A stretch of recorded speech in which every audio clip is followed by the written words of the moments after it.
नमस्कार बंधुरा आमी सोनाली ग्रीन थाम चैनेले आपनादेर सकलके स्वागत। आज के आमी जे गाछटा निये एसेछि सेटा नाम होच्छे कैमेलिया। कैमेलिया आबार जाबटिकाओ अनेके बोले।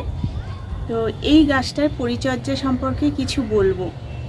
এই গাছটা হচ্ছে অ্যাকচুয়ালি শীতকালে নয়, মানে শীতটা ঠিক শেষ হয় তারপরে কিন্তু এর ফুলটা মানে ব্লুমিংটা হয়।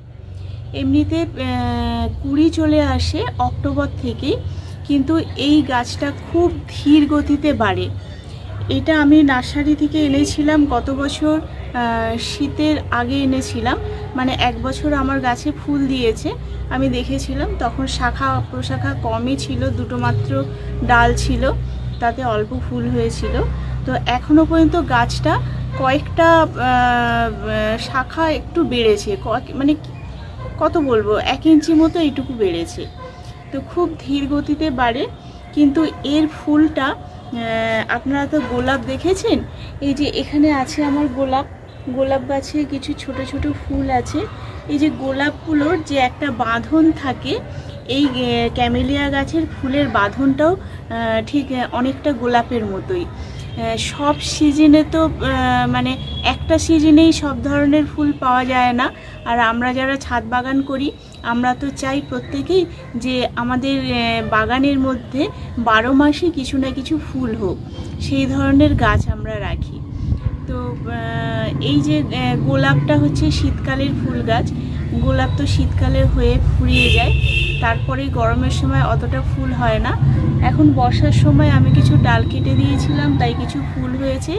বর্ষায় এদেরকে খেতে দিই না একদম, সেই জন্য ফুলের সাইজটাও একটু ছোট হয়েছে। তো তার জন্য কোনো চিন্তা নেই। আবার এটা হচ্ছে ডিসেম্বরের দিকে আবার যখন ফুল আসবে তার আগে এই যে বর্ষাটা শেষ হলে আবার এই গাছের একটু কিছু প্রুনিং করে দেব।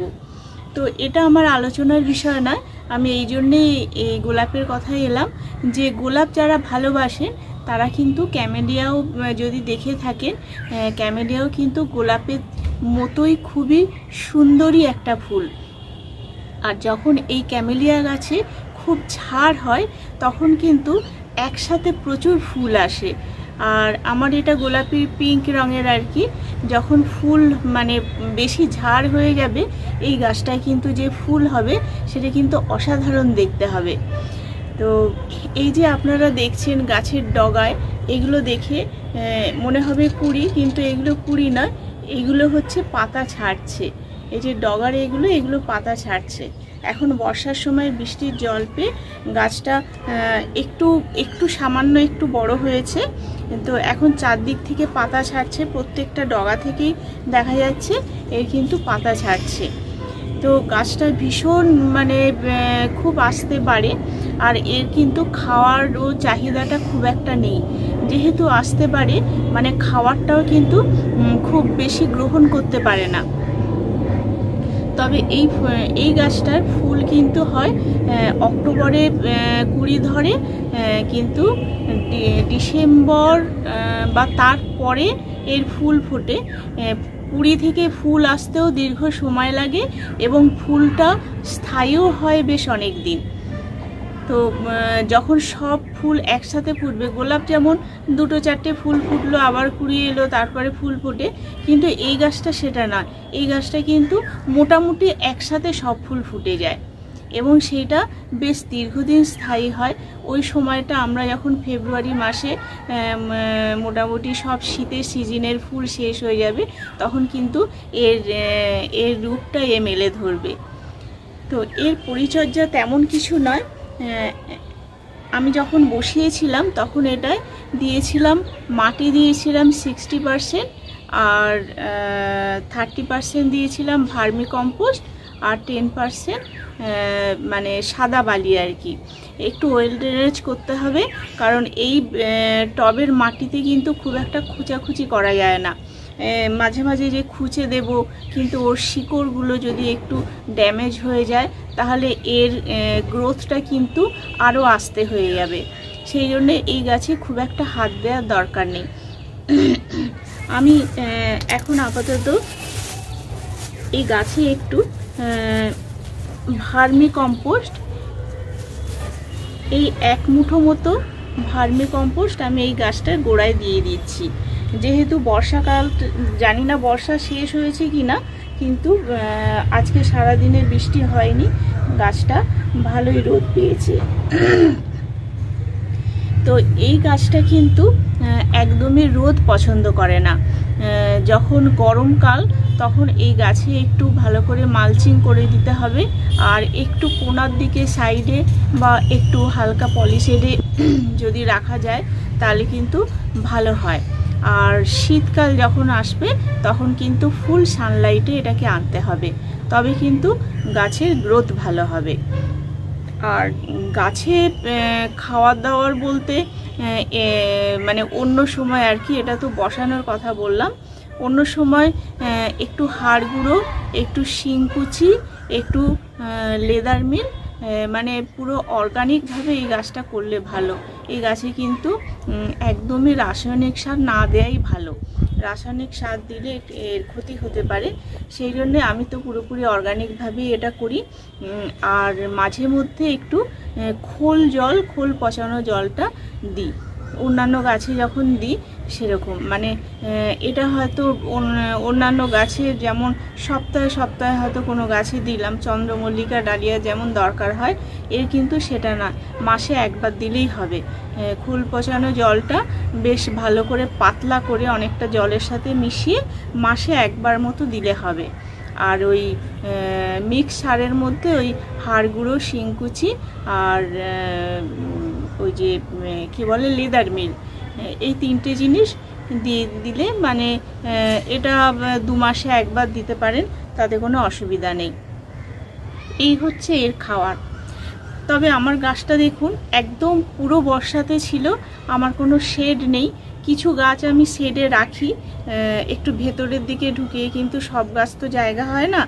এই গাছে একটুখানি দেখাতে পাচ্ছি কি না দেখি, হ্যাঁ এই যে একটুখানি দেখুন ব্রাউন স্পট হয়েছে। পুরো বর্ষা চলে গেল, এত বর্ষা, ফাঙ্গিসাইড দিচ্ছি, সঙ্গে সঙ্গে আবার বৃষ্টি আসছে, তার ফলে কোনো কাজ হচ্ছে না। কিন্তু সেই জন্য আমি অনেক দিন এমনিই ফেলে রেখেছি, কিছু দিইনি। তো আজকে আমি এটায় একটু ফাঙ্গিসাইড দেব। ফাঙ্গিসাইড আপনারা যদি পারেন রেডোমিন গোল্ড, এটা 1 ml 1 লিটার জলে মিশিয়ে এটা স্প্রে করব। মানে আজকে আমি করব, যেহেতু গাছে দেখতে পাচ্ছি আমি ফাঙ্গাস ধরেছে। এখনই যদি এর চর্চা না করি তাহলে কিন্তু গাছটা হয়তো আরও খারাপের দিকে চলে যাবে।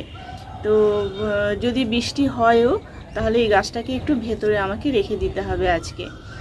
তো এই হলো এর মোটামুটি পরিচর্যা। আর এর প্রোপাগেশন হয় পাতা থেকে, সেটা আমি নিজে যেহেতু করিনি এখনও, সেই জন্য আমি এটা এখন দেখাতে পাচ্ছি না। তবে আমি ট্রাই করে যতদিন লাগে ততদিন প্রোপাগেশন যদি সত্যিকারের করতে পারি তাহলে আপনাদের আমি এটা দেখাবো। তবে হয় এটা আমি দেখেছি অনেক নার্সারিতেও করে, এর পাতা থেকে পাতা কেটে করে। আর ফুলটাও আপনাকে দেখিয়ে দেবো, আমার আগের বছরে যে ফুল হয়েছিল এই গাছে। তো আপাতত এর এই পরিচর্যা। আর জলটার কথা বলা হয়নি, এটা হচ্ছে আমার টবটা কিন্তু 8 ইঞ্চি টব আছে। এটাকে আমি এখন কিছু করব না, এমনিই থাকবে। এরপর যখন ওই ফেব্রুয়ারিতে ফুল হবে, তখন ফুল হয়ে গেলে আমি এর ডাল কাটাই করব। ফুলটা যখন শেষ হয়ে যাবে, মার্চ মাসের দিকে যদি শেষ হয়, তখন এর ডাল কাটিং করে দেবো যাতে একটু ঝোপালো হয়। আর তখনই আমি পটটাকে চেঞ্জ করে আর একটু বড় টবে দেব। আর জলের কথা যেটা বলছিলাম, জলটা কিন্তু খুবই মেপে দিতে হবে। এটাতে মানে একটু ময়েশ্চার থাকবে, একদম যেন ড্রাই হয়ে না যায়। কিন্তু আবার খুব বেশি জল এটা কিন্তু সহ্য করতে পারে না, তাহলে কিন্তু রুট ড্যামেজ হয়ে যায়। মানে গোলাপও যেমন একটু সেনসিটিভ গাছ, এই গাছটাও খুব সেনসিটিভ গাছ আছে। এর এইটুকুই মোটামুটি পরিচর্যা, এর থেকে বেশি কিছু খাওয়ার দাওয়ার ফাঙ্গিসাইড তেমন কিছু ঝামেলা নেই। মাঝে মধ্যে একটু ফাঙ্গিসাইড দেবেন, ওই যে বললাম রেডোমিন গোল্ড যদি থাকে দেবেন, না থাকলে যে কোনো ফাঙ্গিসাইড, সাপও দিতে পারেন, কাকাও দিতে পারেন। তবে সম্পূর্ণভাবে এটাকে একটু অর্গানিকভাবে করার চেষ্টা করবেন, তাহলে কিন্তু ভালো হবে। আর একটা কথা আমি সব ভিডিওতেই বলি সব গাছের জন্যে, যে কোনো একটা মাইক্রোনিউট্রিয়েন্ট রাখবেন ঘরে, সব গাছের সঙ্গে এই গাছটাকেও একবার, যে কোনো একবার, মাসে একবার কি 2 মাসে একবার এটা দিতে পারেন। অন্যান্য গাছের যেমন একটু বেশি দিতে হয়, এটাই কিন্তু তেমন ঝামেলা নেই। অন্যান্য গাছে যদি 15 দিনে একবার দেন, তাহলে এটা 1 মাস কিংবা 1.5 মাসেও একবার মাইক্রোনিউট্রিয়েন্ট দিলে হবে, কোনো অসুবিধা হবে না। এটা কোনো পরিচর্যা ছাড়াই কিন্তু আস্তে হলেও ডালপালা ছাড়ছে। তো আপনারাও এরকম 2-1টা গাছ বাড়িতে রাখুন, এর কিন্তু সৌন্দর্যটা খুবই সুন্দর। একবার করে দেখুন, খুবই ভালো লাগবে। তাহলে বন্ধুরা, আজকের মতো আমি ভিডিও শেষ করছি, আর বড় করব না। আর প্রত্যেক দিন যে কথা বলি আজও সেই একই কথা বলছি। যারা সাবস্ক্রাইব করে সঙ্গে আছেন তাদের অসংখ্য ধন্যবাদ এতক্ষণ ধরে আমার ভিডিওটা দেখার জন্যে।